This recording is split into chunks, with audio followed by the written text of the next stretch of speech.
এখানে রয়েছে আশ্রম। আচ্ছা, আশ্রমে আমরা আশ্রম সম্পর্কে আরো বলবো, তবে যেখানে আমরা ছিলাম আমরা যেটা বলছিলাম যে মানে উইশগুলোকে আমরা কিন্তু মানে আমাদের বাঁচাটাই উদ্দেশ্য, তাই মানুষ কিন্তু পৃথিবীতে অনেক বেশি দিন থাকতে চান। মৃত্যু মানুষকে বেশি করে ভয় দেখায় যে মৃত্যু আমার আসছে, মৃত্যুকে আমি জয় করতে পারবো কি করে, বা মৃত্যু তো আমার হবেই। তো এইটাই মানুষের মধ্যে কিন্তু যখন থেকে জন্ম ঠিক তখন থেকে আমাদের কিন্তু এই তাড়নাটা আমাদেরকে তাড়িয়ে নিয়ে বেড়ায়, এবং তাড়িয়ে নিয়ে বেড়ায় তখনই আমাদের মনে হয় যে যতটা সময় আমাদের হাতে আছে ততটা সময়ের মধ্যে আমাদের যা পাওয়ার পেয়ে নিতে হবে, যা করবার করে নিতে হবে, যা ভোগ করবার করে নিতে হবে। এই যে বিষয়টা আমি সেটাই জানতে যাবো যে এই ভয়টাকে কি জয় করা যেতে পারে? মৃত্যু হচ্ছে কি, দেখুন মৃত্যুটা হচ্ছে একটা স্পন্টেনিয়াস জিনিস, জীবনের একসঙ্গে দাঁড়িয়ে আছে। ইটস অ্যান প্রত্যেকটা সময় একটা কিছু মরছে, মানে মরছে কিনা আমাদের প্রতিটা মুহূর্ত মরছে, আরেকটা মুহূর্ত আসছে। হ্যাঁ একদম, হ্যাঁ প্রতিটা মুহূর্তের জন্ম আর মুহূর্তের আপনি মুহূর্তের জন্ম মুহূর্তের মৃত্যু, এবং আপনার চিন্তাগুলো মরছে, চিন্তাগুলো আসছে।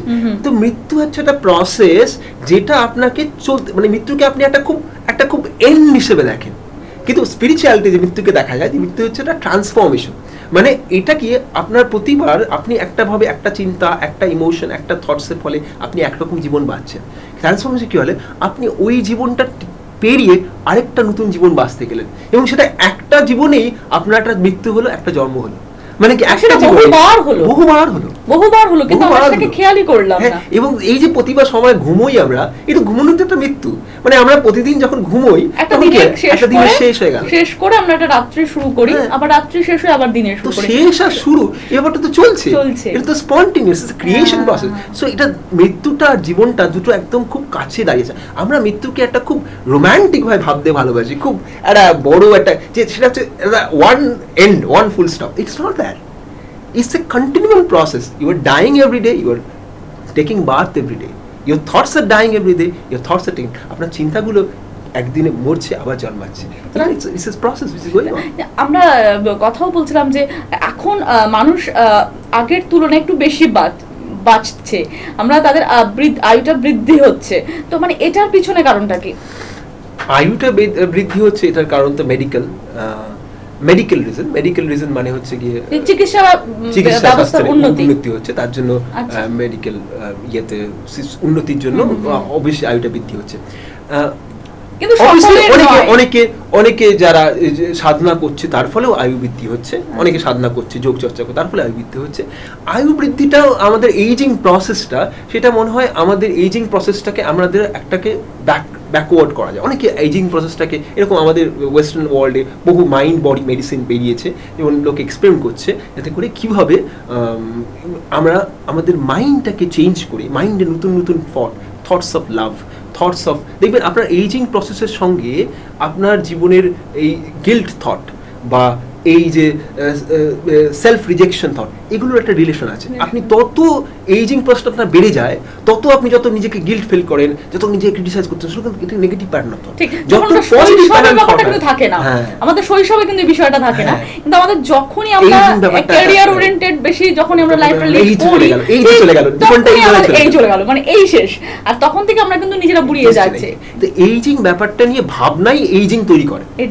তো প্রথম জিনিসটাই হচ্ছে আপনি যখন বুঝতে মানে আপনি যখন ওই জ্ঞানম জাগ্রত হবে, তখন আমি বুঝবেন যে এটা হচ্ছে গিয়ে যে আমাদের যে ধারাটা, যখন আমরা বুঝতে পারি, যখন আমরা নিজেদেরকে অনুভব করতে পারি, তখন কি হয় যে আমরা অ্যান্টি এজিং করতে পারি। মানে কি, আমার যখন আমি ভালো থটস অফ লাভ, আমি নিজেকে যখন আরো বেশি ভালোবাসতে শুরু করি, আমার মাইন্ডের অর্গানাইজেশন বাড়ে, আমার দেহের অর্গানাইজেশন বাড়ে, এবং নিজেকে ভালোবাসা, আমার লোককে, পৃথিবীর লোককে ভালো, কিন্তু নিজেকে ভালোবাসা একটা process. Self love is a process, যেটা তো আপনাকে সেলফ অ্যাকসেপ্ট করতে হবে যে আমি নিজে যেটা আছি সেটা ঠিক, এবং এখান থেকে আমার ইমপ্রুভমেন্ট শুরু হবে। নিজেকে আগে ভালোবাসতে হবে। তো আপনি নিজেকেই ভালোবাসতে পারছেন না, কিন্তু আপনি দুনিয়ার লোককে বলছেন এটা ভালোবাসছেন, কিন্তু এটা ভালোবাসছি ওই মানে ঠিক ওই পার্টিকুলার কতগুলো জিনিসগুলোকে ভালোবাসছি আমরা, ভালোবাসে কতগুলো ওগুলোকে ভালোবাসি। নিজেকে ভালোবাসার মধ্যে the highest spiritual principle lines.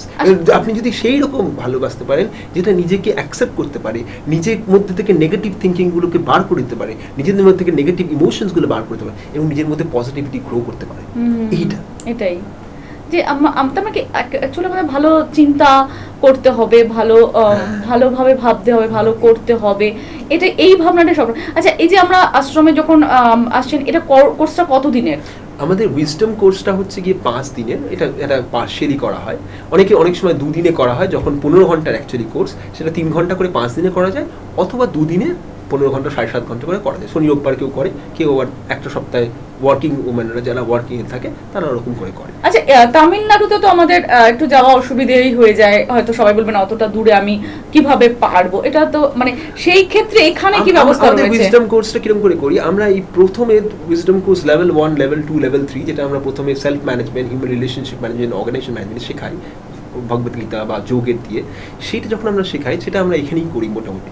Higher level wisdom retreat, যেটা আমরা রিট্রিট, যেখানে বাইরে গিয়ে আরো ডিপার যে ঋভু গীতা বা শিবসূত্র এগুলোকে আরো ভালোভাবে শেখা, নিজের জীবনে আরো ট্রান্সফরমেশন হয়, সেটার জন্য আমরা তামিলনাড়ু আশ্রম, তামিলনাড়ু যে জায়গায় আশ্রমটা, অরুণাচলম শিবা যে জায়গায় আশ্রমটা, it's a very big place, spiritual place, এটাকে বলে স্পিরিচুয়াল ইউনিভার্সিটি, মানে এখানে বিভিন্ন রকম স্পিরিচুয়াল এস্টাবলিশমেন্ট আছে।